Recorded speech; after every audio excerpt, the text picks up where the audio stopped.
Hello दोस्तों, जय हिंद, नमस्कार। एक बार फिर से आपका स्वागत है टारगेट स्क्वायर 2020 में।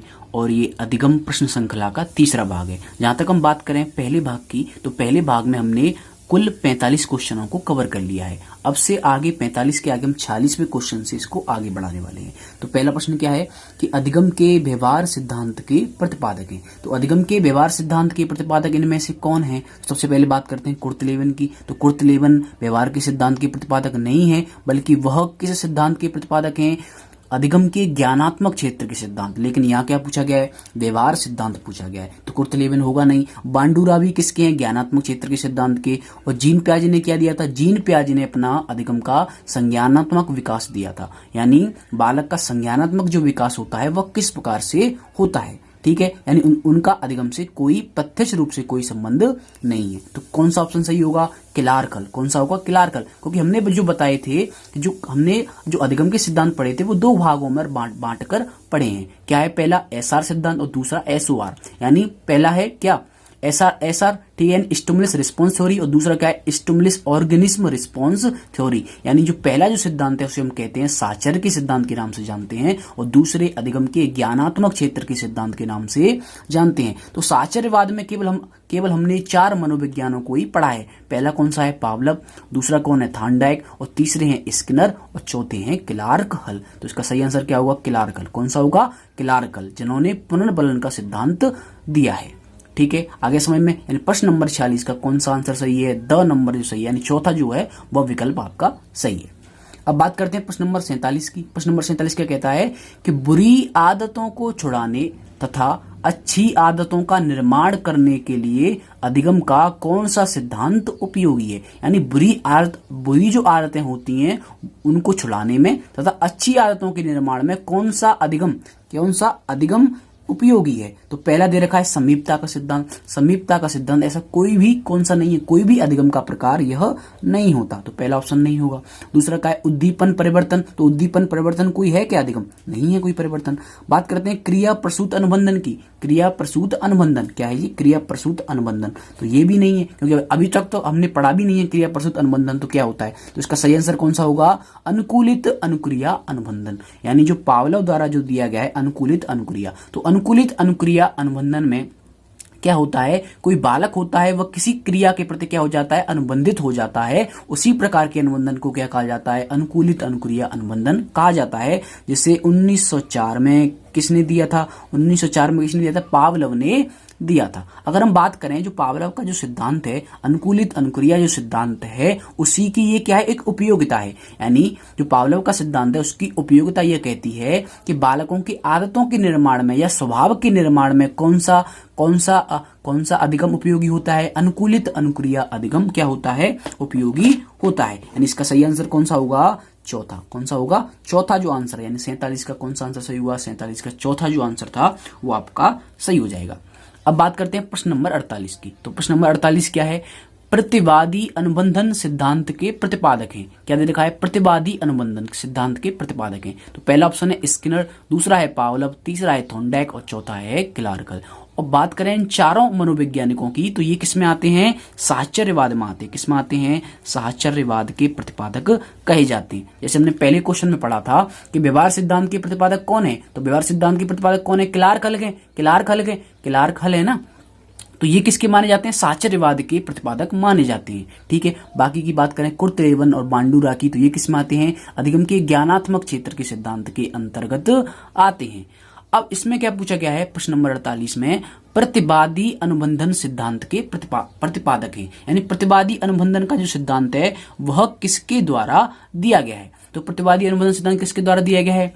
बात करें स्किनर की, तो स्किनर ने कौन सा दिया है? क्रिया प्रसूत दिया है। कौन सा दिया है? क्रिया प्रसूत सिद्धांत दिया है। पावलोव ने कौन सा दिया है? अनुकूलित अनुक्रिया सिद्धांत दिया है। लेकिन अनुकूलित अनुक्रिया सिद्धांत को ही हम प्रतिवादी अनुबंधन के नाम से भी जानते हैं। यानी मैंने आपको बताया था कि जो पावलोव का सिद्धांत है उसके अन्य नाम भी है, जैसे अनुकूलित अनुक्रिया सिद्धांत, जैसे शास्त्रीय अनुबंधन का सिद्धांत, जैसे परंपरागत अनुबंधन। ठीक है, उन्हीं में से एक नाम है प्रतिवादी अनुबंधन। ठीक है, तो इसका सही आंसर कौन सा होगा? पावलोव। यानी पावलोव द्वारा जो सिद्धांत दिया गया था, अनुकूलित अनुक्रिया सिद्धांत दिया गया था, उसी को हम एक अन्य नाम से जिसे कहा जाता है प्रतिवादी अनुबंधन के नाम से जाना जाता है। इसका और भी नाम है प्रतिस्थापक सिद्धांत। क्या है? प्रतिस्थापक सिद्धांत। और क्या हो सकता है? संबंध प्रतिक्रिया सिद्धांत। और क्या हो सकता है? प्रत्यावर्तन का सिद्धांत। कौन सा? प्रत्यावर्तन का सिद्धांत। यानी जो मैंने इसके अन्य नाम जो बताए हैं आपको, उनको भी आपको याद रखना है। यानी प्रत्यावर्तन का सिद्धांत, प्रतिवादी अनुबंधन का सिद्धांत, संबंध प्रतिक्रिया का सिद्धांत। कौन सा? संबंध प्रतिक्रिया का सिद्धांत। ये सब जो सिद्धांत हैं, वह जो पावलोव का जो सिद्धांत है, उसी को अन्य नाम से जाना जाता है। ठीक है, तो इसका सही आंसर कौन सा होगा? जो दूसरा जो विकल्प है वो आपका सही हो जाएगा। ठीक है, ना तो इसमें थॉर्नडाइक होगा, न ही क्लार्क-हल होगा। अब बात करते हैं प्रश्न नंबर 49 की। तो प्रश्न नंबर 49 क्या है? पावलोव के अनुबंधन प्रयोग में भोजन के पूर्व प्रयोग की गई ध्वनि को कहा जाता है।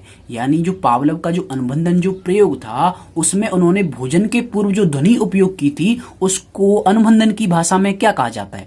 और क्या किया था पावलोव ने? पावलोव ने भोजन के पूर्व क्या बजाई थी? एक घंटी ली थी। क्या ली थी? एक घंटी बजाई गई थी। तो उसी ध्वनि को, जो घंटी की जो ध्वनि थी, उसे अनुबंधन की भाषा में क्या कहा गया है? केवल यह बताना है। आपका जो प्रश्न नंबर 49 उसमें क्या पूछा गया? केवल जो ध्वनि है, उस ध्वनि को क्या कहा जाता है? ठीक है, तो पावलोव के अनुबंधन प्रयोग में भोजन के पूर्व प्रयोग की ध्वनि को क्या कहा जाता है? हमने पढ़ा था जो भोजन होता है, जो कुत्ते के लिए जो भोजन था, वो क्या था अनुबंधन की भाषा में? वो क्या था? उसके लिए स्वाभाविक उद्दीपक था। क्या था? भोजन था, वो स्वाभाविक उद्दीपक था। क्योंकि जो कुत्ता होता है, उसके लिए जो भोजन होता है वो स्वाभाविक क्रिया होती है, उसके लिए स्वाभाविक उद्दीपक होता है। उसे देखकर उसका लार आना तय होता है। इसका मतलब क्या हुआ कि जो भोजन था वो कैसा था? स्वाभाविक उद्दीपक था। लेकिन इसमें भोजन के बारे में नहीं पूछा गया। भोजन के पूर्व प्रयोग की गई ध्वनि पूछा, यानी घंटी पूछी गई। तो घंटी क्या थी? पहला ऑप्शन है अस्वाभाविक अनुक्रिया। तो अनुक्रिया तो नहीं थी, अस्वाभाविक अनुक्रिया तो नहीं थी। अनुक्रिया तो क्या होती है? लार का उसका जो टपकना था वो थी अनुक्रिया। लेकिन इसमें पूछा क्या गया? घंटी के बारे में पूछा गया है। तो बी दे रखा है स्वाभाविक उद्दीपक। नहीं, स्वाभाविक उद्दीपन तो भोजन था। स्वाभाविक उद्दीपक तो कौन सा था? भोजन था। तीसरा ऑप्शन क्या दे रखा है? अस्वाभाविक उद्दीपक। ये सही है, अस्वाभाविक उद्दीपक।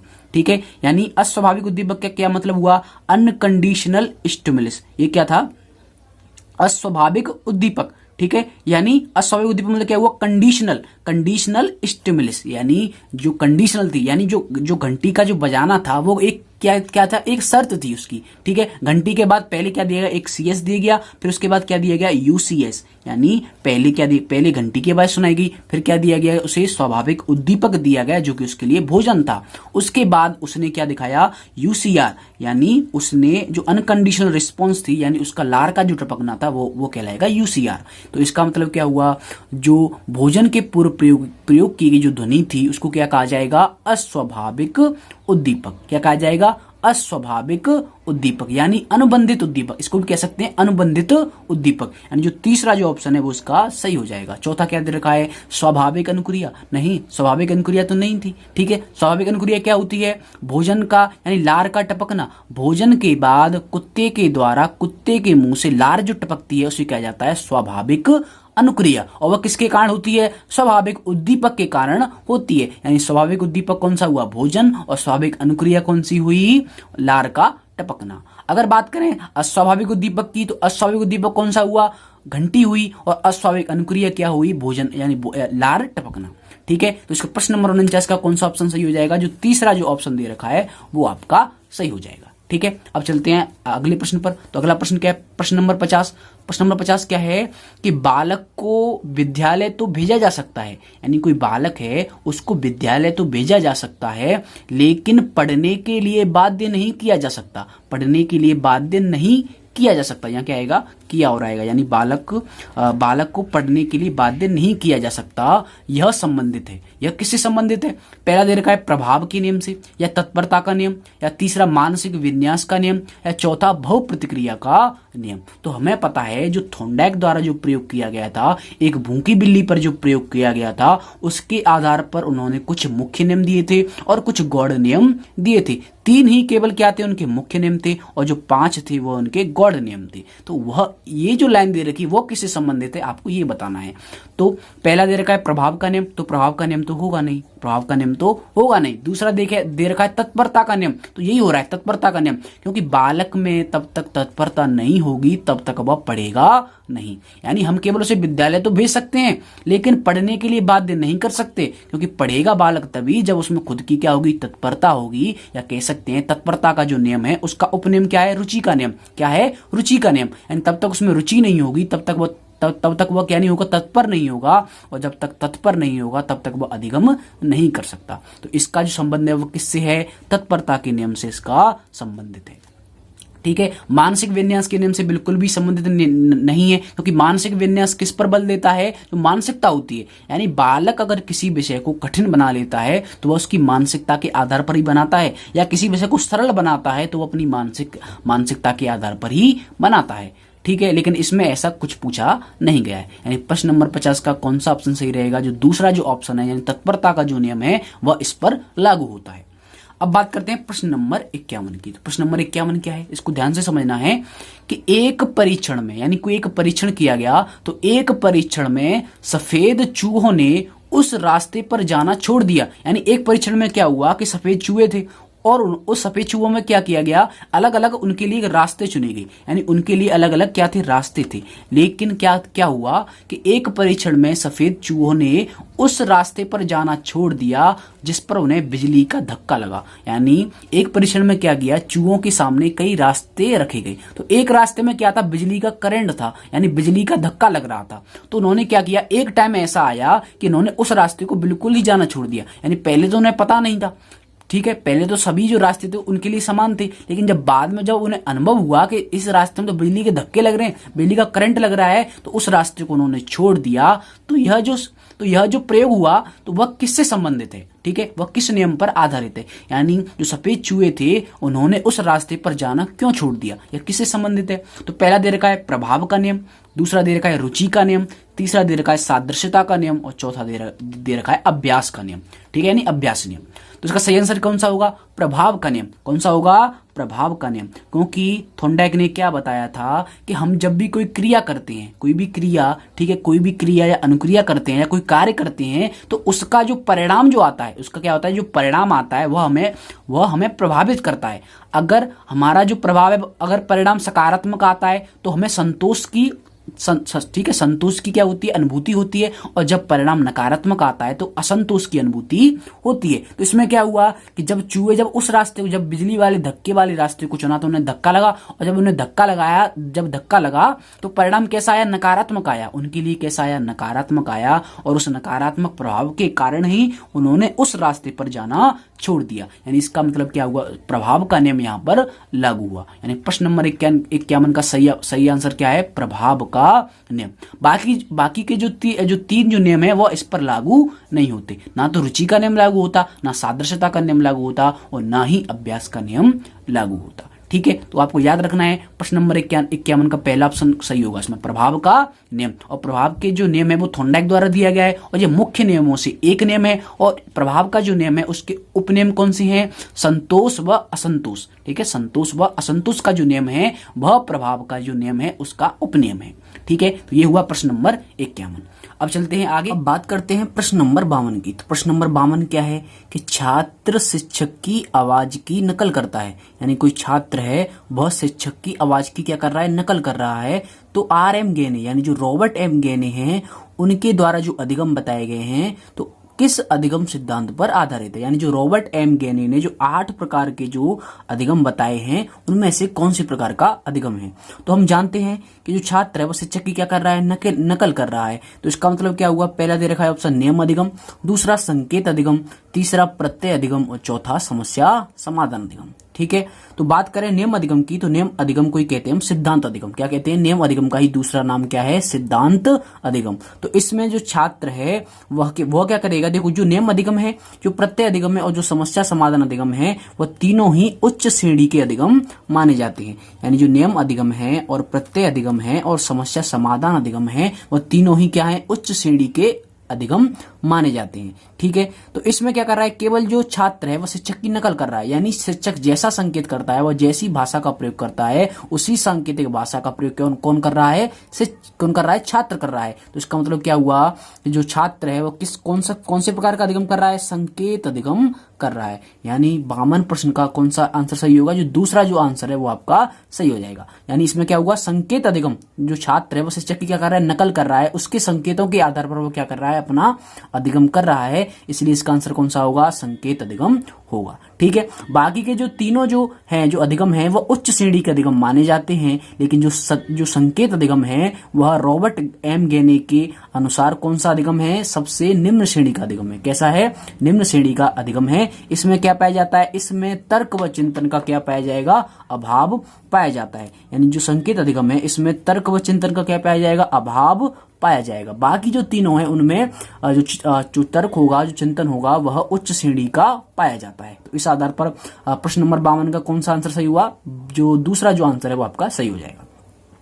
अब देखते हैं प्रश्न नंबर 53। प्रश्न नंबर 53 क्या है, विलोपन शब्दावली का प्रयोग किस सिद्धांत से संबंधित है। यानी जो विलोपन है, यानी जो विलोपन शब्दावली का जो प्रयोग किया है वह किस सिद्धांत से संबंधित है। तो पहला ऑप्शन है पावलव, दूसरा है थॉर्नडाइक, तीसरा है बीएफ स्किनर और चौथा है क्लार्क। अगर बात करें तो हमने बीएफ स्किनर और क्लार्क हल को तो पढ़ा ही नहीं है, यानी इनमें से कोई आंसर नहीं होगा, क्योंकि जो क्वेश्चन रखे गए हैं वो वाले रखे गए हैं जो अभी तक मैंने क्लास में कराए हैं।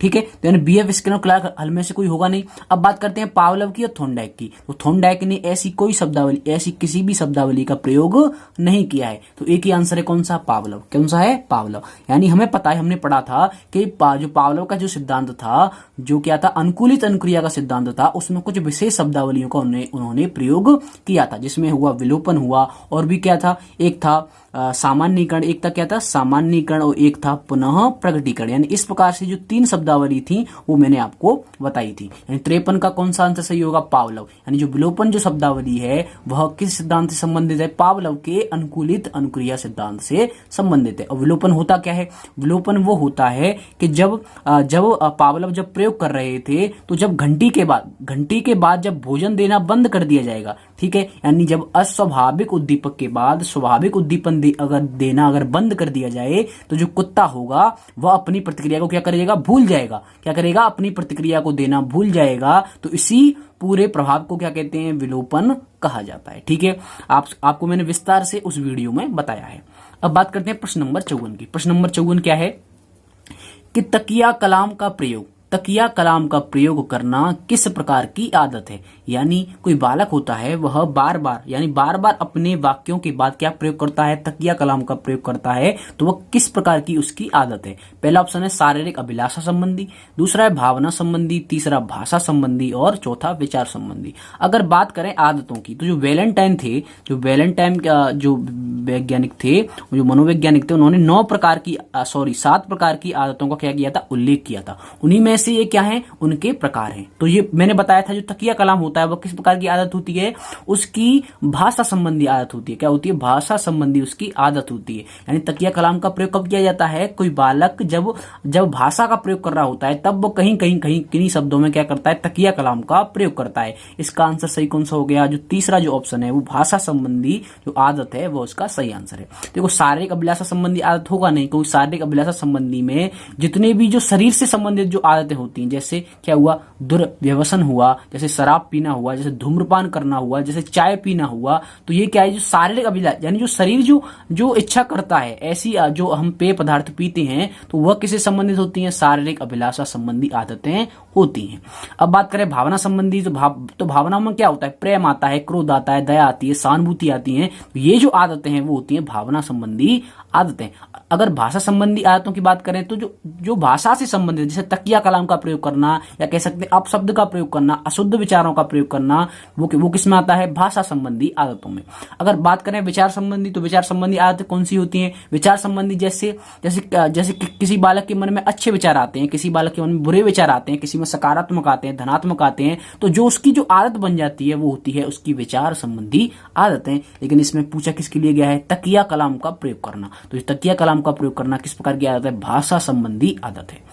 अब बात करें प्रश्न नंबर 55 की। प्रश्न नंबर 55 क्या है? व्यक्ति द्वारा आवश्यकताओं की पूर्ति के लिए किए गए व्यवहारों का प्रयोग कहा जाता है। यानी कोई व्यक्ति है या कोई अधिगम करता है, वो क्या करता है? अपनी आवश्यकताओं की पूर्ति के लिए, यानी अपनी जो आवश्यकता है उनकी पूर्ति के लिए क्या करता है? कोई व्यवहारों का कुछ एक समुच्चय उसका प्रयोग करता है। वह व्यवहारों का समुच्चय क्या कहा जाता है? उसे क्या कहते हैं? यानी मनोविज्ञान में उसको क्या कहा जाता है?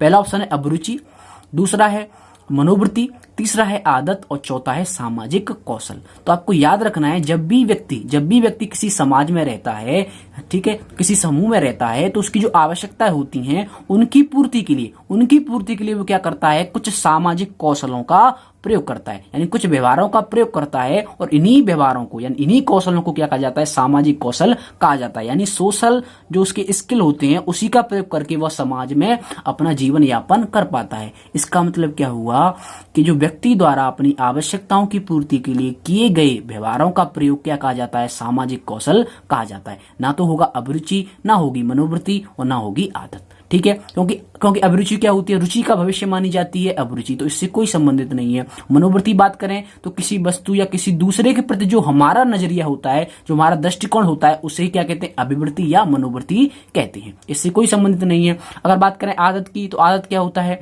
कि बार बार अपने स्वभाव में कोई व्यवहार जब आ जाता है तो उसे कहते हैं आदत। तो इसका भी कोई प्रयोग इसमें नहीं है। यानी इसका जो आंसर होगा वो कौन सा होगा? चौथा, यानी सोशल स्किल।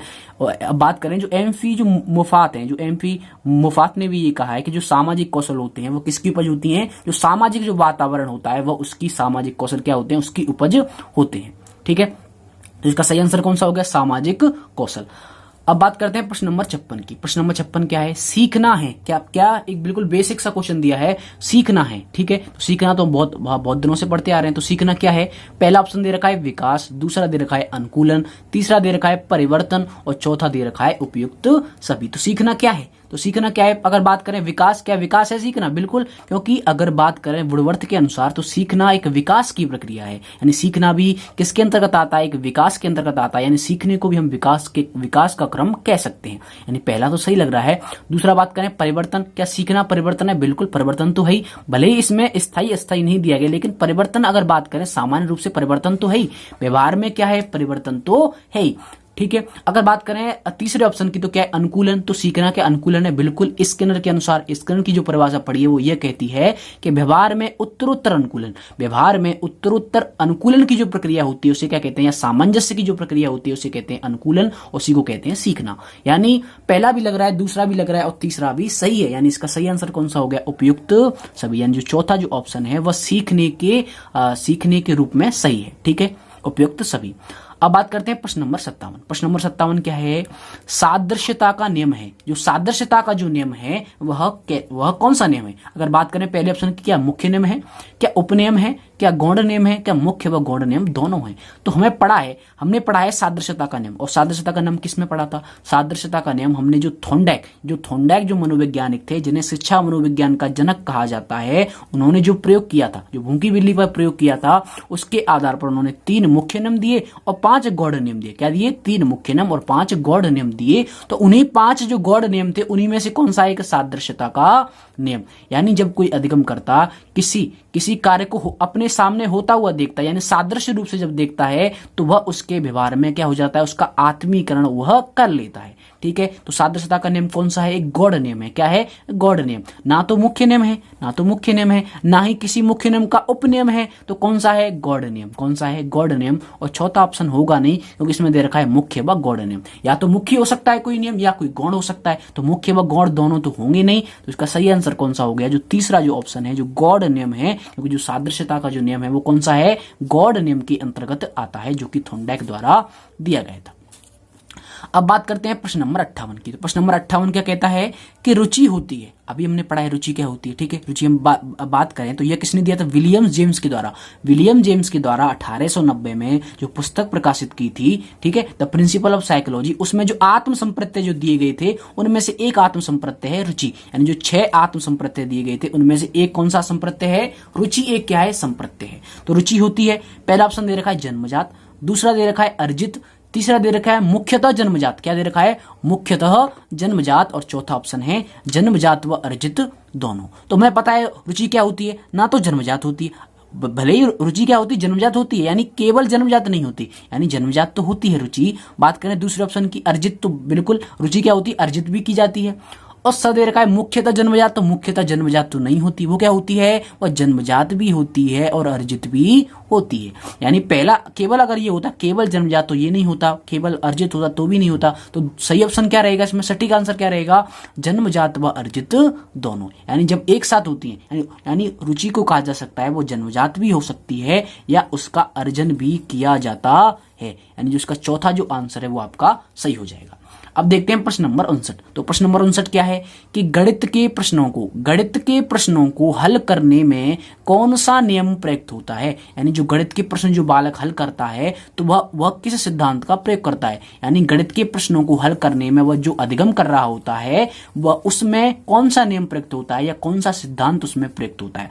पहला ऑप्शन दे रखा है प्रयत्न व भूल का सिद्धांत, यानी प्रयत्न व भूल हम पढ़ चुके हैं। दूसरा अंतर्दृष्टि, तीसरा शास्त्रीय अनुबंधन और चौथा पुनर्बलन सिद्धांत। तो हम जानते हैं कोई भी बालक जब गणित के प्रश्नों को हल करता है तो वह एक बार में जो उत्तर होता है, जो सटीक उत्तर होता है, उसको पहुंचने में उसे कठिनाई होती है। क्या होती है, कठिनाई महसूस होती है। तो क्या करता है, बार बार किसी गणित के प्रश्न को हल करने के लिए क्या करता है, प्रयत्न करता है। ठीक है, जब प्रयत्न करेगा तो कभी कभी ऐसा भी होता है उसके द्वारा क्या होगी, कोई मिस्टेक भी होगी, यानी क्या होगी, त्रुटि भी होगी। और जब त्रुटि होगी उसको कहते हैं भूल कहते हैं। यानी प्रयत्न व भूल का सिद्धांत वो क्या करता है, इसमें उपयोग करता है। यानी बार बार जब वो प्रयत्न करता है, भूल करता है, तब जाकर वो अपने लक्ष्य की प्राप्ति करता है। तो इसका मतलब क्या हुआ, गणित के प्रश्नों को हल करने में कौन सा नियम प्रयुक्त करता है, प्रयत्न व भूल का सिद्धांत। ठीक है, इस प्रकार से यानी जो प्रयत्न व भूल का सिद्धांत है वह किसके महत्व पर बल देता है, अभ्यास के महत्व पर बल देता है। यानी प्रश्न नंबर 59 का सही आंसर कौन सा होगा, जो पहला आंसर है वो आपका सही हो जाएगा।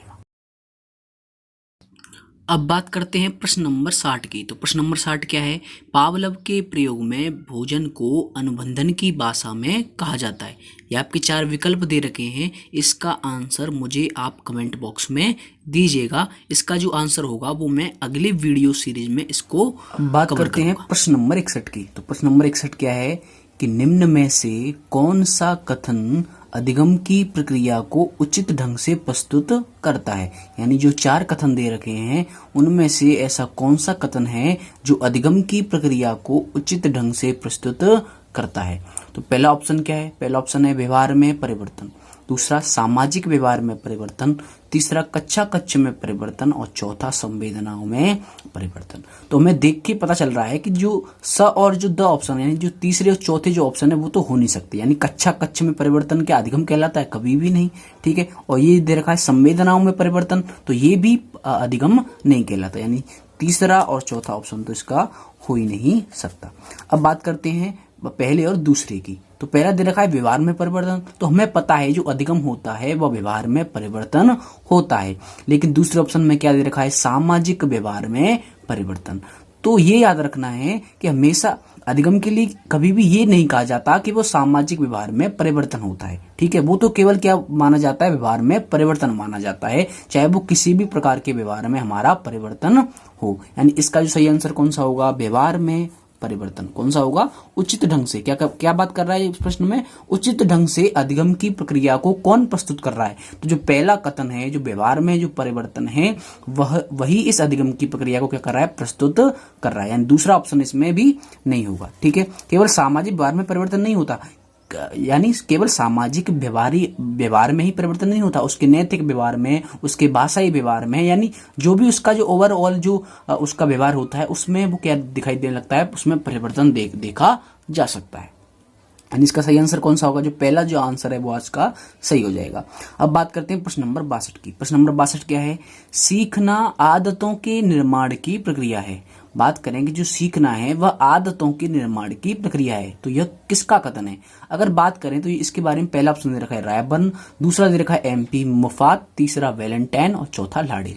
तो अगर बात करें एमपी मुफात की तो उन्होंने आदत के बारे में बताया, किसके बारे में बताया, सामाजिक कौशल के बारे में बताया। यानी एमपी मुफात की जो परिभाषा है वह सामाजिक कौशल के संदर्भ में ली जाती है। जिन्होंने जो बताया है जो सामाजिक कौशल होते हैं वह सामाजिक वातावरण की उपज होती है और ये एक सामाजिक कला होती है। ठीक है, तो ये होगा इसका ऑप्शन, ये नहीं होगा क्योंकि इन्होंने तो सामाजिक कौशल के बारे में बात की है। यहाँ पर पूछा किसके बारे में गया, आदतों के निर्माण की जो प्रक्रिया है, यानी जो आदतों के बारे में यह कथन किसने कहा है कि जो सीखना है वह आदतों के निर्माण की प्रक्रिया है। बात करें वैलेंटाइन की, तो वैलेंटाइन ने तो आदतों के प्रकार बताए हैं। लाडिल की बात करें तो लाडिल ने तो आदत की परिभाषा दी है। तो इसका जो सही आंसर है वो कौन सा है, रायबर्न। रायबर्न ने ये कहा है, ये जो वास्तविक जो कथन कहा गया है रायबर्न द्वारा, वह आदतों के लिए कहा गया है। तो इसमें माना जाता है कि जो सीखना है वह आदतों के निर्माण की ही प्रक्रिया है। ठीक है, यानी सीखने में हम क्या करते हैं, अपनी आदतों का निर्माण करते हैं। यानी सीखने के संदर्भ में यह जो कथन कहा है वो किसने कहा है, रायबर्न द्वारा कहा गया है। अब बात करते हैं प्रश्न नंबर 63 की। प्रश्न नंबर 63 क्या है, पावलोव का सिद्धांत उपयोगी है। यानी जो पावलोव का जो सिद्धांत है, जो शास्त्रीय जो अनुबंधन का जो सिद्धांत है, वह किसके लिए उपयोगी है। पहला ऑप्शन दे रखा है मंद बुद्धि के बालक के लिए, दूसरा गणित व भाषा शिक्षण के लिए, या अब तीसरा अभ्यास कार्यों में, और चौथा केवल प्रतिभाशाली बालकों के लिए। ठीक है, अब बात करते हैं एक एक ऑप्शन की। तो पहला दे रखा है मंद बुद्धि के बालक के लिए। तो हमेशा याद रखना, जो मंद बुद्धि के जो बालक होते हैं उनके लिए जो उपयोगी जो सिद्धांत है वो माना जाता है थोंडाइक का। जो थोंडाइक का जो प्रयत्न व भूल का सिद्धांत है, जो कि अभ्यास के महत्व पर बल देता है कि जिस प्रकार बिल्ली कई प्रयत्न करने के बाद, कई भूल करने के बाद वह अपने लक्ष्य को प्राप्त कर पाई, उसी प्रकार जो मंदबुद्धि का जो बालक होता है वो भी विशेष मेहनत, विशेष अभ्यास करके वह अपने लक्ष्य को प्राप्त कर सकते हैं। यानी ये तो होगा नहीं, क्योंकि ये जो मंदबुद्धि बालक के लिए कौन सा सिद्धांत उपयोगी होता है, जो थोंडाइक का सिद्धांत है वह उपयोगी होता है। अगर बात करें इसी के संदर्भ में तो अभ्यास कार्यों में, तो अभ्यास कार्यों के लिए वही है प्रयत्न व भूल का सिद्धांत। और चौथा दे रखा है केवल प्रतिभाशाली बालकों के लिए। तो केवल आ गया, तो केवल प्रतिभाशाली बालकों के लिए कोई सा सिद्धांत उपयोगी नहीं कह सकते। यानी एक सिद्धांत को हम ये नहीं कह सकते ये केवल प्रतिभाशाली बालकों के लिए, तो ये भी नहीं हो सकता। और अभ्यास कार्य में तो हो नहीं सकता, क्योंकि अभ्यास कार्य में तो प्रयत्न व भूल का सिद्धांत लागू होता है। लेकिन इसका सही आंसर क्या होगा, गणित व भाषा शिक्षण में। क्योंकि गणित व भाषा शिक्षण जब हम करते हैं तो क्या करते हैं, इसमें हम एक प्रकार से अनुबंधित हो जाते हैं। यानी अगर बात करें गणित व भाषा शिक्षण की, तो उसमें संकेतों के माध्यम से हम सीखते हैं, और जो संकेत जो अधिगम है वह पावलोव के सिद्धांत पर ही आधारित है। क्योंकि हम क्या करते हैं, गणित विषय में क्या करते हैं और भाषा शिक्षण में क्या करते हैं, हम किसी संकेतों के प्रति क्या हो जाते हैं, अनुबंधित हो जाते हैं। जैसे अगर बात करें जो गणित में जो संक्रियाएं प्रयुक्त की जाती हैं, जैसे गुणा हुआ, जैसे भाग हुआ, जैसे जोड़ हुआ, जैसे बाकी हुआ, तो इनके चिन्हों के प्रति क्या हो जाते हैं, हम अनुबंधित हो जाते हैं। और जब इन संक्रियाओं को हम अपने सामने देखते हैं तो वैसे ही क्रिया को दोहराते हैं। इसका मतलब क्या हुआ, हमारा जो व्यवहार हुआ वह इन जो गणित की जो संक्रिया हैं उनके साथ अनुबंधित हो गया। इसके लिए माना जाता है कि गणित व भाषा शिक्षण में कौन सा सिद्धांत उपयोगी माना जाएगा, जो पावलोव द्वारा जो सिद्धांत दिया गया है, जिसे हम शास्त्रीय अनुबंधन के नाम से जानते हैं, जिसे संबंध प्रतिक्रियावाद के नाम से जानते हैं, जिसे हम प्रतिस्थापन का सिद्धांत भी कहते हैं। ठीक है, इसके कई अन्य नाम भी आपको बताए गए हैं। अब बात करते हैं प्रश्न नंबर 64। प्रश्न नंबर 64 क्या है, विशाल द्वारा पियानो बजाना सीखना संबंधित है। यानी कोई विशाल नाम का बालक है, वह पियानो बजाना सीख रहा है, तो वह कौन सा अधिगम है, यानी किस प्रकार का वह सीखना कर रहा है। तो बात करें, पहला ऑप्शन है शाब्दिक सीखना, दूसरा है गत्यात्मक सीखना, तीसरा समस्यात्मक सीखना, या चौथा प्रत्यय अधिगम। ठीक है, तो सीखने के ही क्या है प्रकार है, अधिगम के प्रकार है। तो पहली बात शाब्दिक सीखना, तो क्या पियानो बजाने में कोई शब्दों का प्रयोग कर रहा है, नहीं कर रहा, तो शाब्दिक सीखना कैसे हो जाएगा। कोई बालक पियानो बजा रहा है तो इसका मतलब यह है कि वो शाब्दिक सीखना कर रहा है, यानी वो शाब्दिक तरीके से सीख रहा है, बिल्कुल नहीं। दूसरा देखा है गत्यात्मक सीखना, क्या इसमें गति का प्रयोग हो रहा है या यांत्रिक प्रयोग हो रहा है, तो बिल्कुल इसमें यांत्रिक प्रयोग जरूर होता है। क्योंकि जब पियानो बजाना सीखता है तो अपनी उंगलियों को चलाना सीखता है, उसकी जो लय ताल होती है उसके हिसाब से अपनी यांत्रिक क्या करता है, गतिविधि करता है। तो इसमें किस प्रकार का सीखना हो जाएगा, गत्यात्मक सीखना हो जाएगा। जैसे साइकिल चलाना गत्यात्मक सीखना है, जैसे पेंटिंग करना गत्यात्मक सीखना है, उसी प्रकार से पियानो बजाना भी क्या है, एक प्रकार का सीखना है। कौन सा, गत्यात्मक सीखना। ठीक है, यानी डायनेमिक लर्निंग है। ठीक है, अब तीसरी बात करें समस्यात्मक सीखना, तो बिल्कुल नहीं। समस्या सीखना में तो तर्क व चिंतन की आवश्यकता होती है। क्या पियानो बजाना कोई तर्क व चिंतन की विषय वस्तु है, बिल्कुल नहीं है। ठीक है, बात करें प्रत्यय अधिगम की, तो प्रत्यय अधिगम जब विचारों के प्रति, जब हम कोई विचार आता है उसके अनुरूप जब कार्य व्यवहार करते हैं तो वो होता है प्रत्यय अधिगम। तो इसमें ऐसी कोई भी बात नहीं देखने को मिल रही। ठीक है, यानी इसका जो सही आंसर कौन सा होगा, गत्यात्मक सीखना। यानी विशाल द्वारा पियानो बजाना सीखना कौन से प्रकार का अधिगम है, गत्यात्मक सीखना है। अब बात करते हैं प्रश्न नंबर 65 की। प्रश्न नंबर 65 क्या कहता है कि पावलव के द्वितीय चरण की प्रक्रिया है, यानी पावलव ने जो अपना प्रयोग किया था, जो 3 चरणों में जो अपना जो प्रयोग किया था, उसमें जो द्वितीय चरण की जो प्रक्रिया थी वह इसमें से कौन सी समीकरण के द्वारा परिभाषित हो रही है। तो पहला दे रखा है यूसीएस गिव्स अस यूसीआर, यानी अनकंडीशनल स्टिमुलस दे रहा है अनकंडीशनल रिस्पॉन्स, ठीक है। और अनकंडीशनल स्टिमुलस का मतलब क्या हुआ, स्वाभाविक उद्दीपक, और बराबर दे रखा है स्वाभाविक अनुक्रिया। तो ऐसा तो बिल्कुल हुआ था, लेकिन यह कब हुआ था, ये तो पहले चरण में ही हो रहा था, ये तो पहले चरण की ही अनुक्रिया है, क्योंकि पहले चरण में क्या हो रहा था कि जो अस्वाभाविक उद्दीपक था, या कह सकते हैं जो स्वाभाविक उद्दीपक था वो था भोजन, और भोजन के द्वारा कुत्ते के मुंह से क्या आ रही थी, लार आ रही थी। तो ये तो पहली अनुक्रिया थी, यानी जो पहला चरण था वो था अनुकूलन से पूर्व का, तो ये पहला चरण हो गया। अब बात करें CS गिव्स अस CR, यानी कंडीशनल स्टिमुलस दे रहा है कंडीशनल रिस्पॉन्स, ये तो तीसरे चरण का रिजल्ट था, यानी जो तीसरे चरण का जो निष्कर्ष था वो इस रूप में आया था, क्योंकि पावलोव यही करना चाहते थे, क्योंकि ये क्या था, अस्वाभाविक उद्दीपक यानी घंटी का बजना, और घंटी के बजने के बाद कुत्ते के मुंह से लार आना, जो कि क्या थी, एक अस्वाभाविक प्रक्रिया थी, ठीक है। तो इसका मतलब क्या हुआ, ये तीसरे चरण की क्या है, ये पहले चरण की रिजल्ट है, ये तीसरे चरण का रिजल्ट है। अगर बात करें UCS plus CR gives us CR, यानी पहले unconditional stimulus plus conditional stimulus और देता है कंडीशनल रिस्पॉन्स, यानी बात करें पहले क्या है स्वाभाविक उद्दीपक, फिर अस्वाभाविक उद्दीपक, और दे रहा है क्या, एक अस्वाभाविक क्रिया। लेकिन ऐसा तो किसी चरण में देखने को नहीं मिला, यानी पहले कभी भी उन्होंने भोजन नहीं दिया। इसमें क्या है, जो CS है वो क्या है, घंटी है, और UCS क्या है, भोजन है, लेकिन भोजन घंटी से पहले नहीं दिया गया। पहले क्या किया, घंटी बजाएगी, यानी पहले CS दिया गया, फिर भोजन दिया गया, तब जाकर हमें क्या देखने को मिली, एक UCR जो देखने को मिली, वो क्या मिलेगी हमें, CR क्या देखने को मिलेगी, CR हमें देखने को मिलेगी, यानी CR देखने को मिली, यानी CS plus UCS gives us CR, यानी कंडीशनल रिस्पॉन्स हमें देखने को मिलेगा। इसका मतलब क्या हुआ, जो पावलोव का जो द्वितीय चरण की जो प्रक्रिया थी वो क्या थी, CS गिव्स अस UCR, क्या दे रही है, UCR क्या दे रही है, क्या होगा, UCR, यानी अनकंडीशनल स्टिमुलस रिस्पॉन्स, यानी जिस प्रकार से वह पहले चरण में दे रहा था, उसी प्रकार से वह दूसरे चरण में अपनी अनकंडीशनल रिस्पॉन्स देने लगा, यानी स्वाभाविक अनुक्रिया उसके साथ होने लगी, यानी CS गिव्स अस UCS क्या दे रहा है, UCR। इसमें कौन सा ऑप्शन सही हो जाएगा, तो 65 का जो चौथा जो ऑप्शन है वो आपका सही हो जाएगा, ठीक है। अब बात करते हैं प्रश्न नंबर 66 की, यानी प्रश्न नंबर 66 क्या है, SOR सिद्धांत से संबंधित है, यानी SOR जो सिद्धांत है उससे वह किससे संबंधित है। पहला ऑप्शन दे रखा है पावलोव, दूसरा मैक्स बर्दीमर, तीसरा थॉर्नडाइक और चौथा स्किनर। अगर बात करें SOR की फुल फॉर्म की, तो SOR की फुल फॉर्म क्या होगी, स्टिमुलस ऑर्गेनिज्म रिस्पॉन्स, यानी जब ज्ञानात्मक क्षेत्र जब विकसित हो जाता है, यानी अधिगम का जो ज्ञानात्मक क्षेत्र है, उसी जो ज्ञानात्मक क्षेत्र के सिद्धांत हैं वही कहलाते हैं SOR सिद्धांत, ठीक है। तो SOR सिद्धांत से संबंधित कौन है, पावलोव। तो पावलोव की बात करें तो वह किससे संबंधित, SR से, किससे संबंधित है, SR से संबंधित है। थॉर्नडाइक की बात करें तो वो भी SR से संबंधित है, स्किनर भी SR से संबंधित है। तो एक ही ऑप्शन बचता है, वो है मैक्स बर्दीमर, ठीक है, जिन्हें बाद में कहा जाएगा, जो मैक्स बर्दीमर थे उन्होंने ही जो गेस्टाल्टवाद है उसके जनक माने जाते हैं, मैक्स बर्दीमर। यानी SOR जो सिद्धांत है उससे केवल एक ही मनोवैज्ञानिक संबंधित है, वो है मैक्स बर्दीमर, इस प्रश्न के अनुसार, ठीक है। यानी इसका सही आंसर कौन सा होगा, मैक्स बर्दीमर। बाकी के जो 3 हैं, जो पावलोव हैं, जो थॉर्नडाइक हैं, वह स्किनर हैं, वह अधिगम के साहचर्यवाद के क्या हैं, प्रतिपादक हैं या उसके समर्थक रहे हैं।